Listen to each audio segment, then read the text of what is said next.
A injúria racial agora é crime de racismo, com todas as consequências de ordem jurídico penal e processual penal que daí decorrem. O crime de injúria configura, em síntese, uma ofensa à honra subjetiva, ou seja, ao sentimento de autoestima, de amor próprio, de dignidade da pessoa, constituindo, portanto, um bem jurídico de natureza individual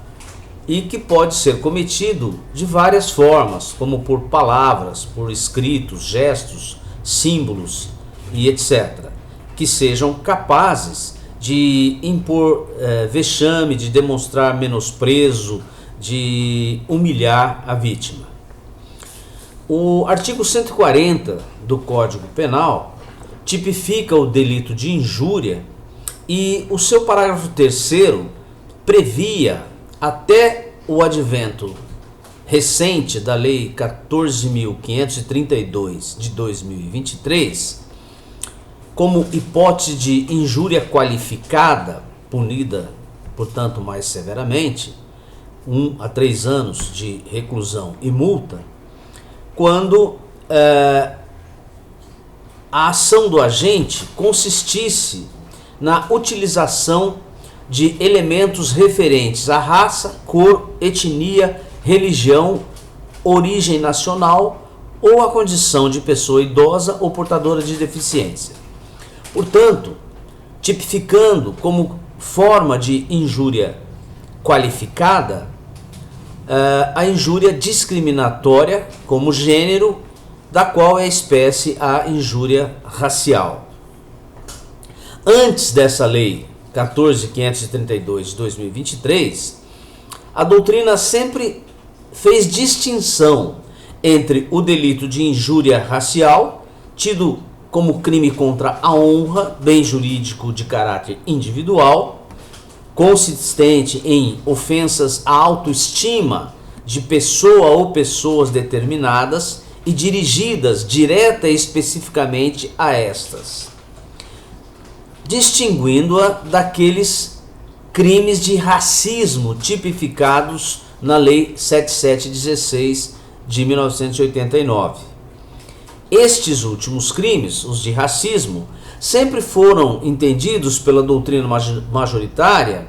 como apenas aquelas condutas tipificadas na Lei do Racismo, na Lei 7716 de 89, e que representam um tratamento discriminatório a alguém em razão da sua raça, da sua cor ou etnia, impedindo-a de frequentar determinados lugares, recusando-lhe emprego, proibindo-a ou restringindo-lhe a fruição de serviços ou o exercício de direitos e assim por diante, além daquela conduta prevista no artigo 20 da Lei de Racismo, de praticar, induzir ou incitar a discriminação ou preconceito. O certo é que os crimes previstos na Lei de Racismo, conforme tradicionalmente entendia a doutrina e a jurisprudência brasileiras, ofendem uma coletividade indeterminada de pessoas, atingindo o próprio grupo racial ou étnico, tendo como bem jurídico a própria dignidade da pessoa humana,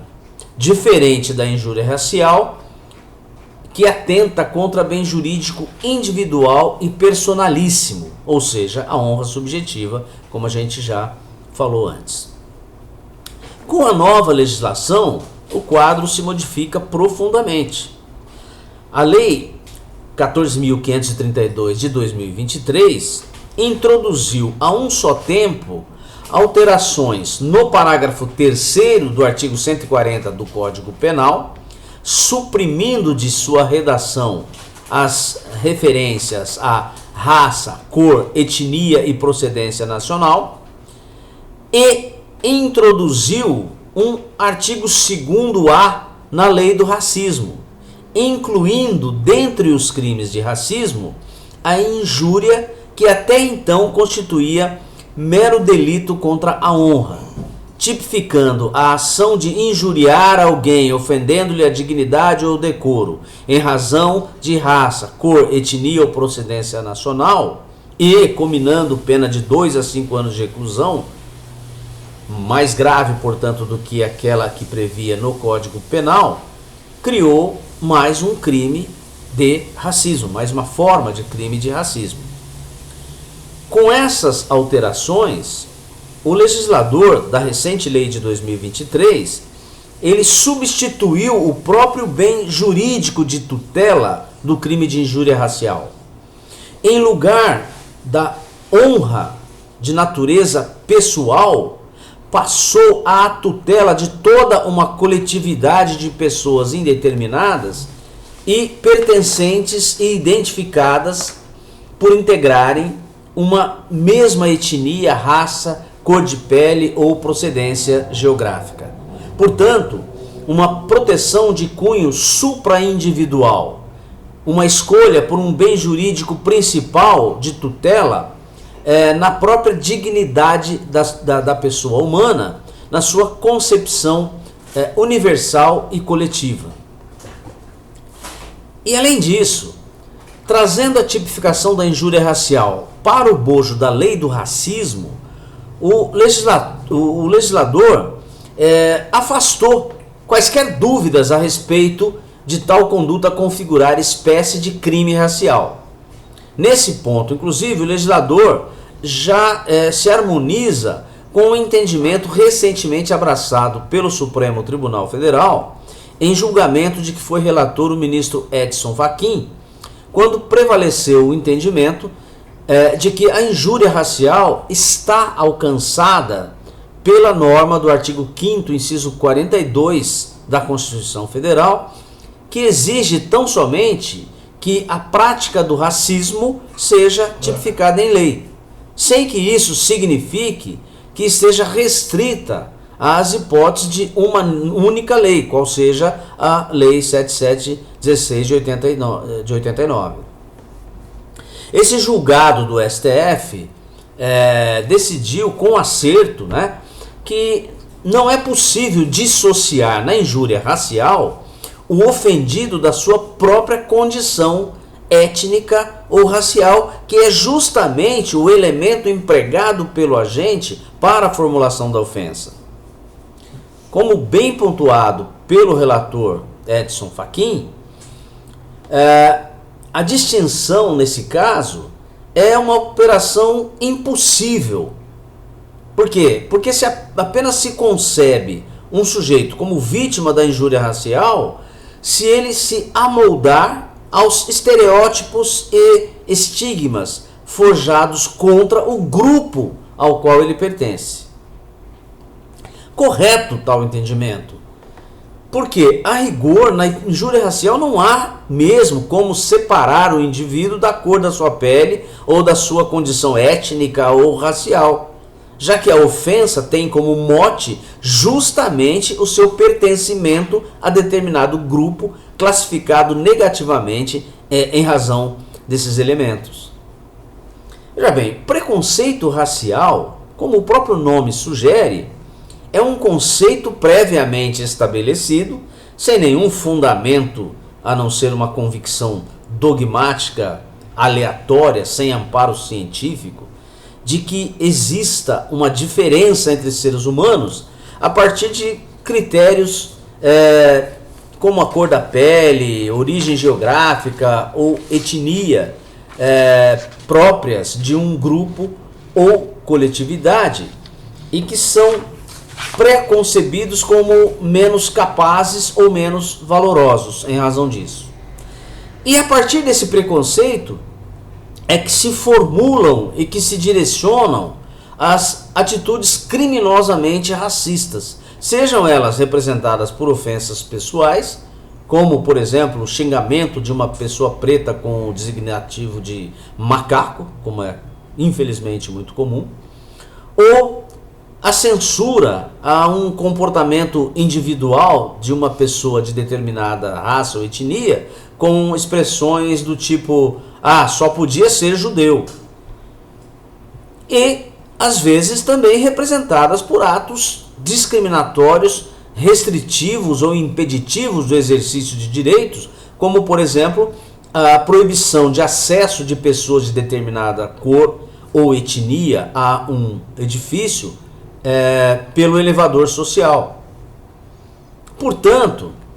a gente pode concluir, por coerência lógica, que tanto a injúria racial como as outras manifestações discriminatórias, por exemplo, recusar atendimento em restaurante a pessoa de determinada raça, são espécies de racismo, que se diferenciam apenas em sua forma, em seu aspecto externo, mas que possuem a mesma essência, merecendo, por isso, tratamento jurídico penal equivalente. Com o advento da Lei 14.532 de 2023, transformando definitivamente a injúria racial em prática de racismo e, portanto, sujeitando-a às regras do artigo 5º, inciso 42 da Constituição Federal, as primeiras conclusões é que primeiro, a injúria racial não é suscetível, a princípio, de liberdade provisória em caso de prisão em flagrante. Ora, se o imputado não terá direito a livrar-se solto, mesmo prestando fiança, com maior razão, mesmo sem fiança, ele não poderia se livrar solto. Portanto, se trata de hipótese que não permite a liberdade provisória em caso de prisão em flagrante. Segundo, a injúria racial, agora crime de racismo, não está sujeita à extinção da punibilidade pela prescrição, seja a prescrição da pretensão punitiva, seja prescrição da pretensão executória. Desse modo, pouco importa quantos anos se passem da data do fato, o agente do crime estará sujeito a ser processado. E se for condenado, pouco importa quanto tempo tenha se passado desde a condenação, se for encontrado, a pena de reclusão deverá ser executada.